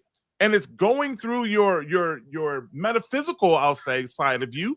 And your subconscious recognizes this and it's saying you need ice cream. Right. So there's it seems like such a simple and reasonable question, but it's so much deeper than you can ever even imagine. That's really a question that would be great during like a consultation or something, specifically if you have very specific types of cravings. And then you can really, if they're really bad, like there's something that you really dive deeper into as someone starts to uncover why these cravings are coming up or when they're coming up. So yeah, very good addition. Very good addition. I'm 220 pounds. Should I do water fasting for 30 days or do 1 day dry fasting? Next day, eat 2 eggs, watermelon, and avocado, and keep doing that for 30 days. So this looks like an alternate day strategy where it's like fast for a day, eat a very specific diet for a day, and then just, so you basically end up doing 15 days of fasting versus 30 days of fasting. Steve, what do you think? Wait, I'm just trying to wait. So 30 days straight, or do 1 day dry fasting. Okay, or alternate. Yeah. So I'm not. Let me. I don't know, Chris. I don't know. I don't know if we agree on this topic. I'm personally not a fan of alternate day fasting. Or I'm sorry. Oh, excuse me. Alternate day dry fasting. And the only reason is because of the science behind the antidiuretic hormone and the vasopressin system and how it recirculates hydration. That's it. I understand that it takes about 24 hours for that to kick on. So if you get into a place, and I personally have had to, it sucks. Where I had a client, it's like I told the story earlier. When you have a client, it's like I'm in the hospital, and they're fasting. You're like, wait, what happened, right? You can essentially put yourself in a state of dehydration, especially based on what you're eating, right? Now, obviously, the watermelon is good, right? The 2 eggs are dehydrating. All right, the avocado, I won't say it's avocado's great. It could have more water, especially for what you're trying to do. Right, you can have more water, but yeah, I would not go. I'll be honest with you. If I was gonna pick between these two, I'd rather shoot you towards the 30. Now, obviously, I know this question came in much earlier, but ideally, if you have a larger amount of weight to lose, as I said earlier, I'd push you towards that 10 to 14 day cycle. I'm telling you, I find that it's a really good medium between fasting, long-term fasting, and getting a mental break. You do 30 days and you are going to be like, I'm good on fasting for a while. Yeah. Just the thought of doing another 30 after doing 30, you're going to be like, I don't want to do this. Mm-hmm. So you're going to have to switch it up. Yeah. Yeah. We're not too far apart. And when I very first started talking about dry fasting and people were talking about alternate day dry fasting, I wasn't a fan of it. Okay. I had a lot of caution, keep it to a minimum, right? 30 days, definitely wouldn't suggest doing it over the course of 30 days. You could get away with doing things in short spurts to test. Yeah. But once again, to your point, the way that the system shifts gears and the timing of things, it's going to confuse the body, and you're probably not going to have, especially with the types of foods that you're choosing to refeed. If you were saying, Chris, I'm gonna do all watermelon and cucumber, or I'm gonna focus on foods that have 85% water content or better only, I might be more apt to be like, okay, might be more lenient there. I might be a little bit more apt, right? So here's what I would say. Yes, if I were you, I would lean you more towards the 30-day fast, which is very difficult if you've never done it before, if you don't have any tools, blah, blah, blah. But another alternative would be just add another day, right? Well, so I wasn't gonna steal your thunder. A DR48, it was much better. Yeah, I can get behind a 48. Well, yeah, because the DR48 is designed to give you enough time to transition. As a matter of fact, let me go ahead and grab the guide because I've been talking about like the different affiliate links and stuff we have, but this is one of our own. We have a free membership available. It's called AHA Communities.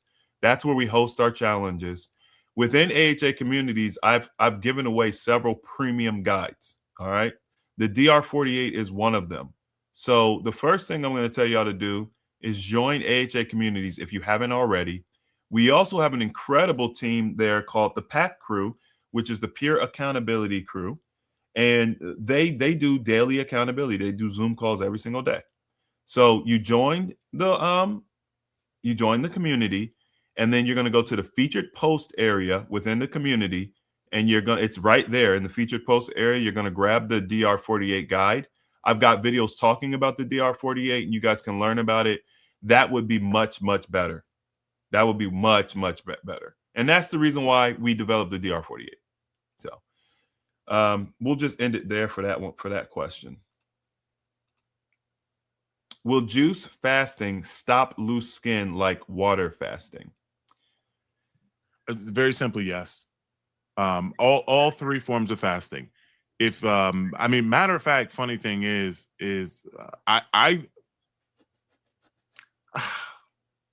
can't 100% say for sure because I lost my weight with water fasting. But in my experience with juice fasting, when I did my 65-day juice fast, I didn't lose a ton of weight. I think I technically lost about 45 pounds.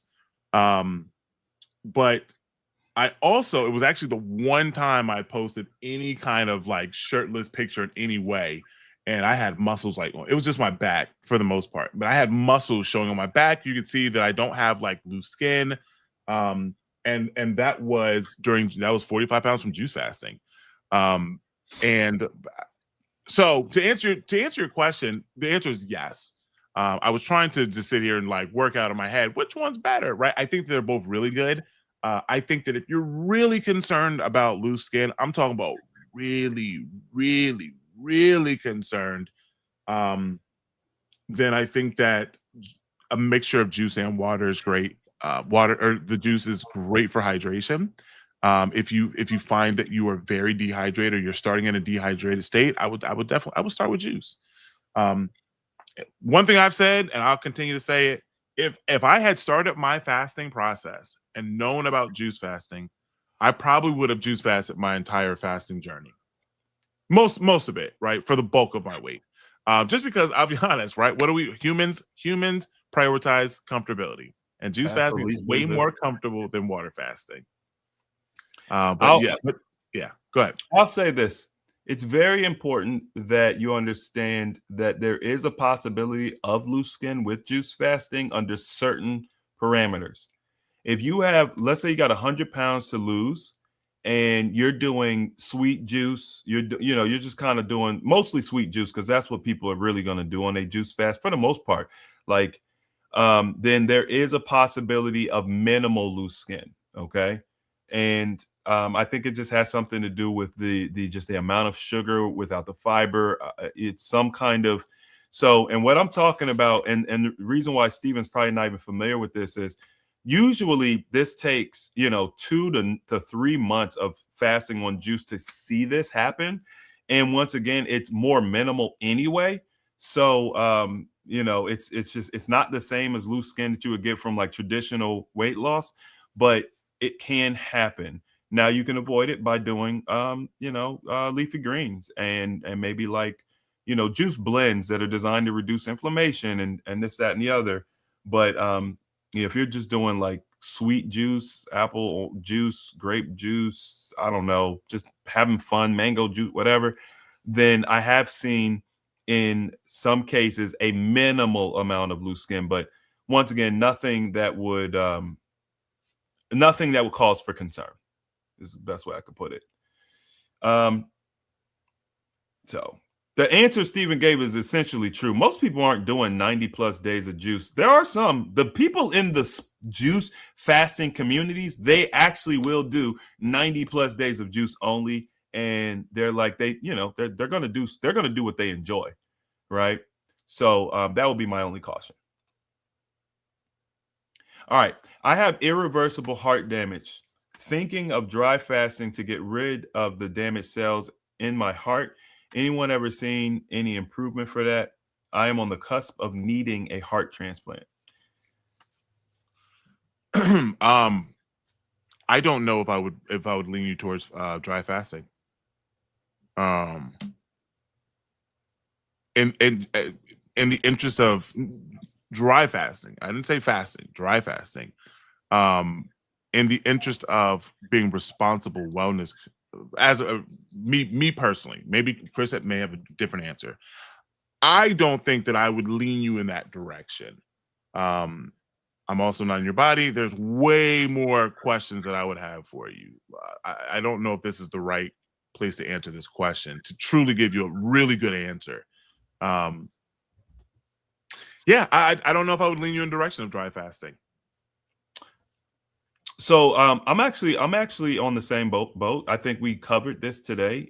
People with certain types of conditions, because of the severity of the condition, we wouldn't recommend dry fasting.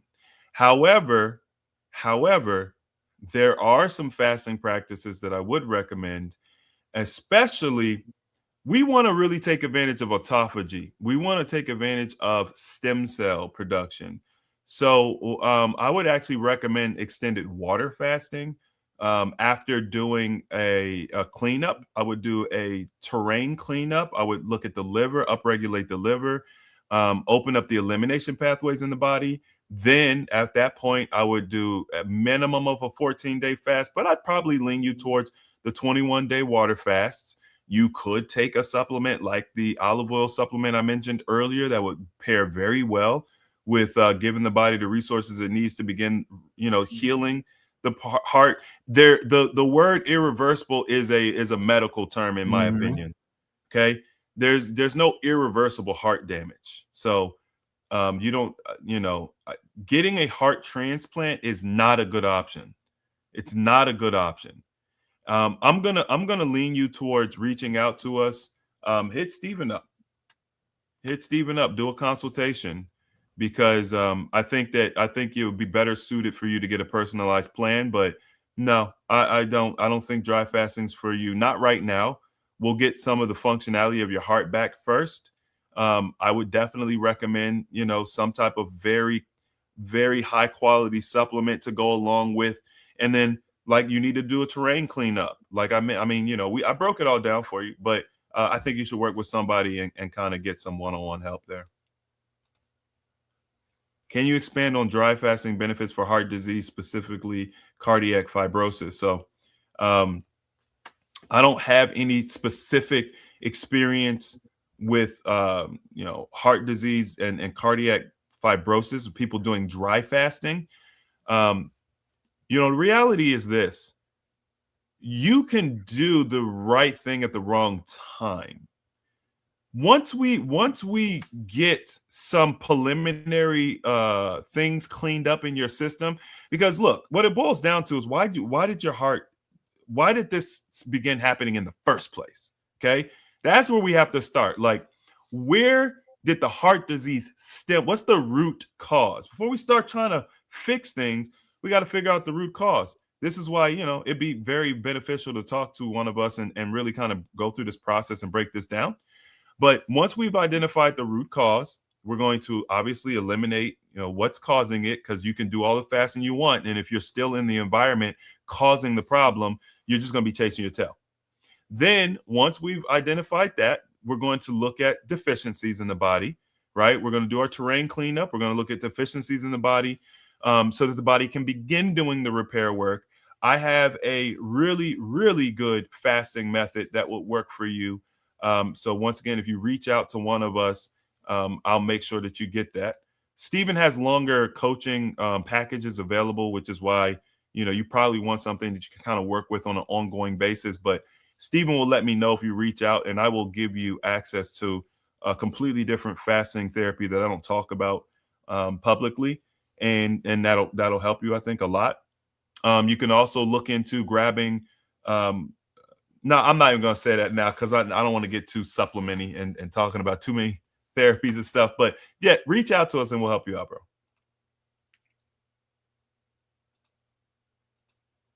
Can you talk about that 10-day dry fast again? Steve, is he talking about my 10-day dry fast? I didn't know you did a 10-day dry fast. No, you did the 10-day. You did the 10-day. I did a 6. He's talking about you. Yeah, I tried to. I heard one time you said you did a 10-day often. Yeah. Okay. So I was trying to. I asked you earlier. I said, can you expand on your question? Like, what did you want to know? Because yeah.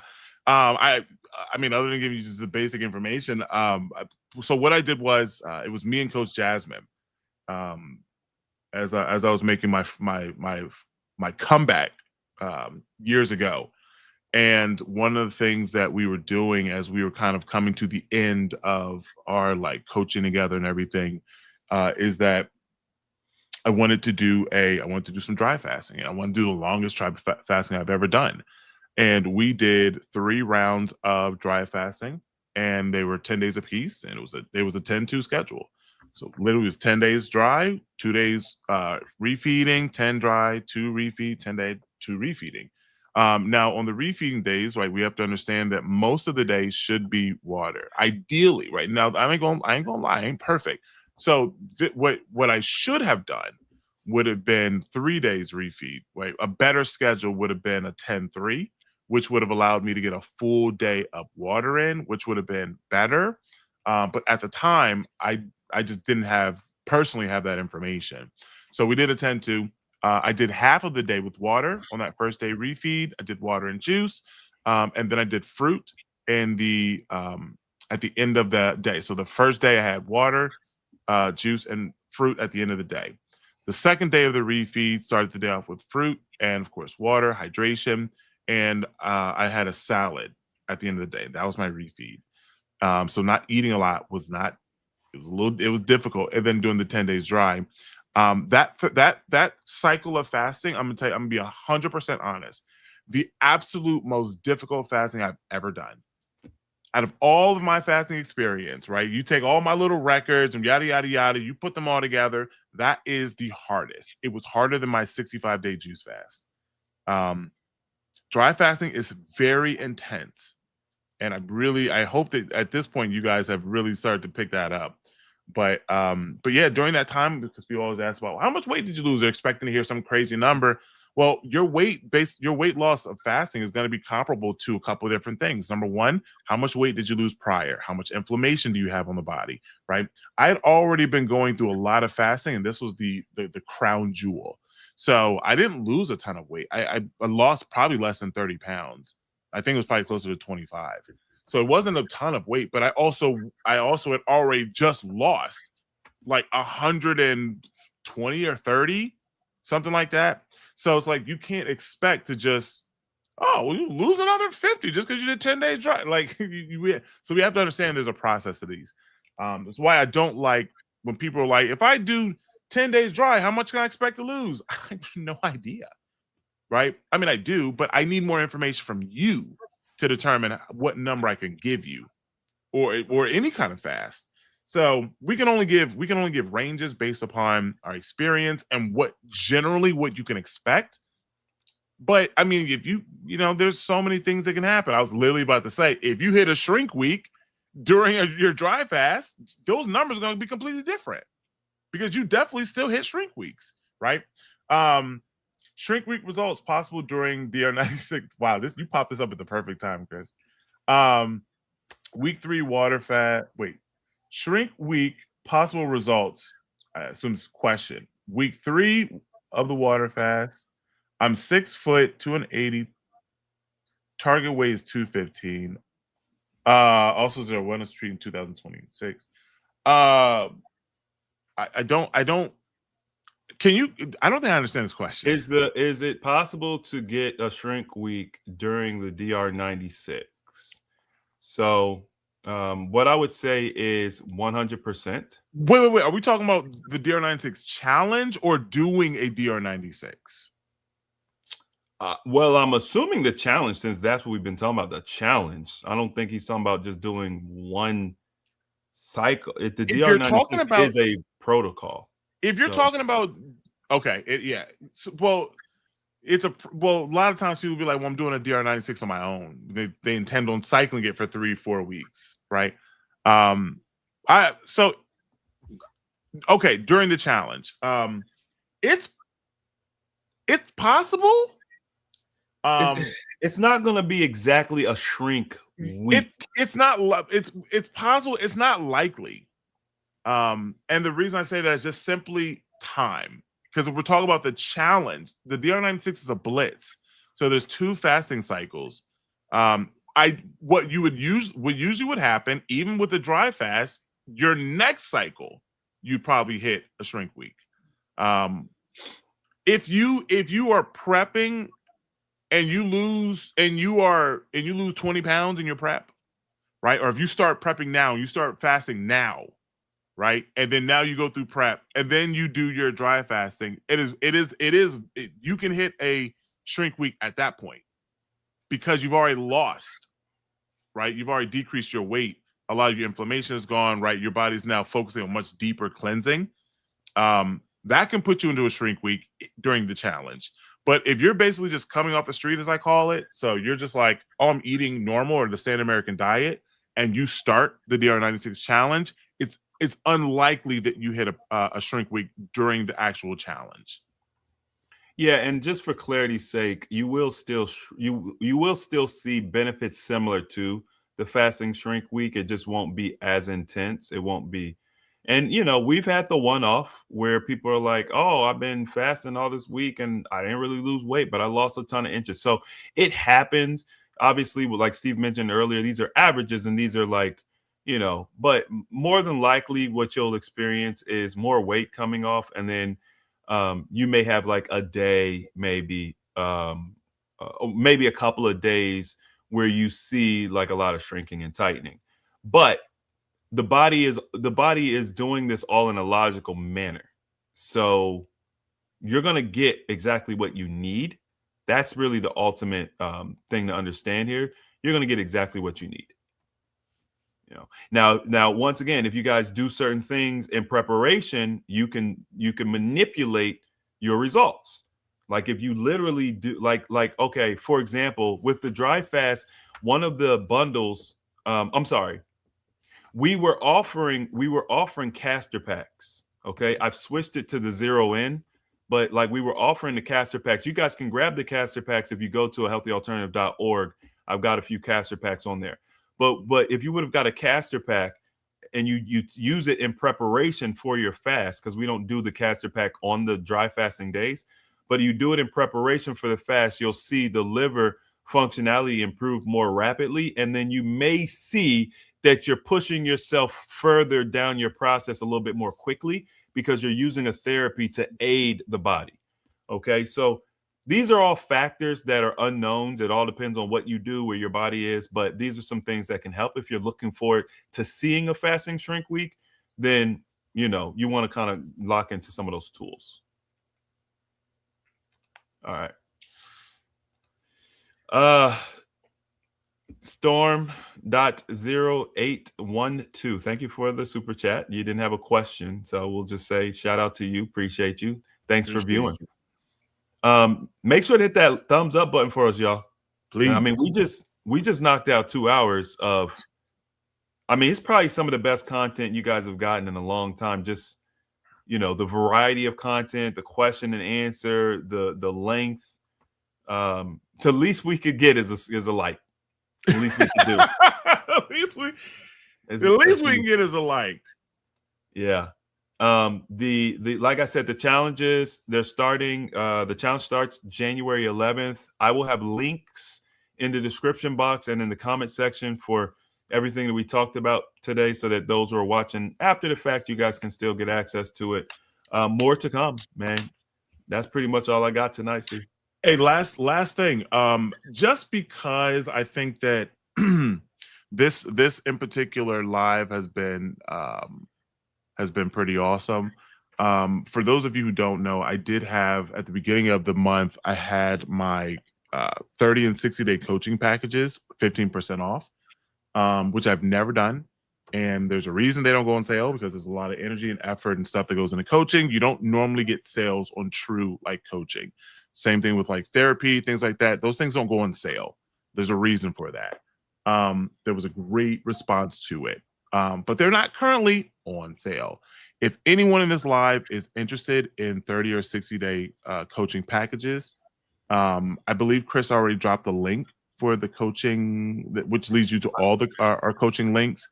If you directly message me, this is very important. You have to do it this way. If you directly message me, whether through email at steven@healthyalternative.org, or you message me on AHA Communities, and you tell me you were on this live, I will send you a link and I will give you the discount. if you would like to sign up.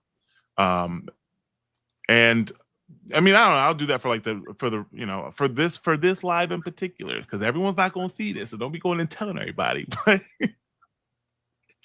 I'll give you guys the rest of the month basically. But if you decide that you would like to join, if you were here during this live and but you have to message me. You can't sign up and then retroactively be like, oh wait, I wanted to. No. You have to message me. So follow instructions, people. Follow instructions. Don't If you get your sign feelings up hurt. and you're like, because people sign up and then come see the live and be like, oh wait, like no. Because of the way it works, you would have had to see this live first to know that this is available. If you have any issues signing up, let me know. Other than that, it's normal for everybody else. We're back to normal. So, all right, listen. We got a great challenge coming. We're going to kick the year off the right way. We're going to drop 30 to 40 pounds. You know, it depends. Whatever y'all look, you know, you can do whatever you kind of want to do. It's up to you. Lock in, grab the bundle. I think I got like 40 or so bundles left, something like that. The application of knowledge is power. And listen, I see that super chat came in. Okay. I popped it up real quick. Okay. I saw your super chat come in. All right, you sneaking one in on us, but hey, man, we appreciate you for chilling with us for a couple of hours, dropping the super chats. Listen, super chats are a great way to show appreciation, and it doesn't. $2, $3, $5, $10, $100, whatever I want to. I mean, if you want to do $500, I'm not going to be opposed to that. But yeah, it's much appreciated for all the super chats tonight, y'all. Thank you. Peace. Peace.